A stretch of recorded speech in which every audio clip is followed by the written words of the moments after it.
Okay, so this is Dr. RJB, and I wanted to talk a little bit about concussion.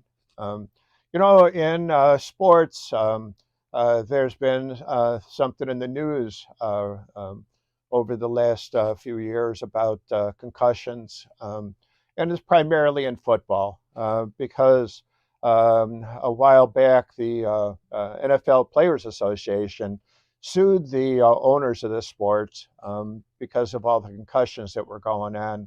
And they wanted to protect players from brain injury. Um, there was some evidence that there was some permanent brain injury that was happening from multiple concussions, and they wanted the players protected.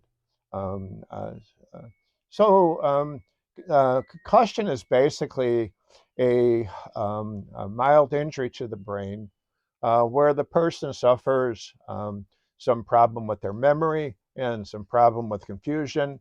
The memory problem is they usually can't remember um, what happened to them that caused the concussion, so they can't remember the injury itself. Um, um, in football, it's obvious what the injury is, but sometimes it's not as obvious. Somebody could have a fall where they don't even hit their head, but they have an injury or a concussion. Um, all that has to happen is some blow or some shaking of the upper body, and somebody can have a concussion. Um, the brain inside the skull floats in a bath of fluid. And so, if the skull is stopped suddenly, the brain can continue going forward and basically will hit on the inside of the skull, and this causes the injury to the brain. Um, this is also the mechanism for the shaken baby syndrome. Somebody grabs the baby by the shoulders and shakes them back and forth. You know that little babies don't have a lot of head control. Um, and so when somebody does that, their brain is basically being shaken back and forth and can cause damage to the brain. The person also could be an adult who's in a car with seatbelts, and even though their head doesn't hit the steering wheel or the dashboard, they are jerked forward, hit the seatbelt, their head continues going forward, and then basically their brain is injured by sudden movement like that. Um, in falls, somebody could fall and hit their hands, but again, their brain continues forward, their skull and brain continues forward suddenly, and by the stopping with their hands, their brain is stopped suddenly, hits the skull inside, and causes the injury.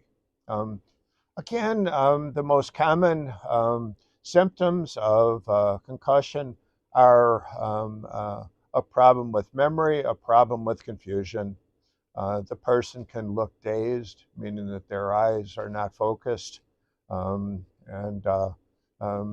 they may not remember what happened, what the injury was, and also they'll be a little bit confused about what's going on.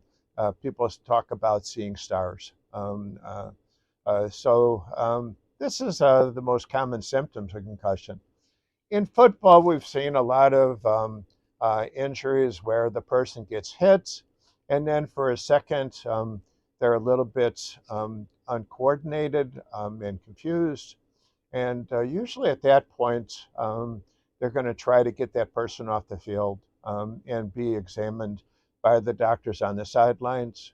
Um, Many times the player themselves refuses to leave the field because of the confusion episode, even though the rules say that they must leave the field if a concussion is identified.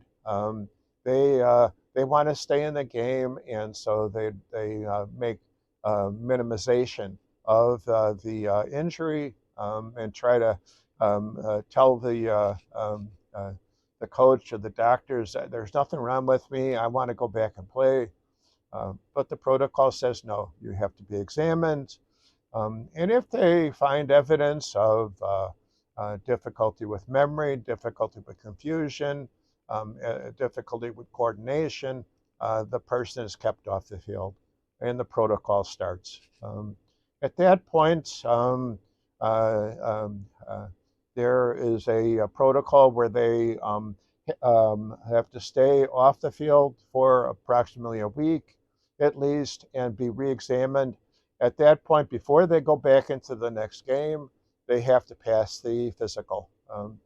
Now, if this person happens to be a child in a high school or college sports, the same thing basically applies. I have seen children who had concussions on the field, and they were sent by their coach to me to be examined, to be determined whether they could return to the field.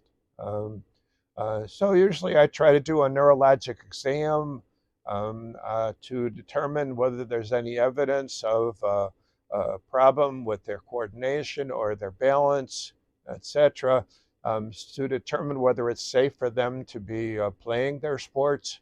Um, Try to determine from talking to them if there's any evidence that they have difficulty with their memory, any difficulty with confusion. And then basically, I can feel confident that I can sign off and allow them to return to their sports.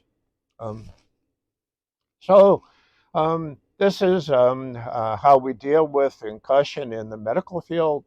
And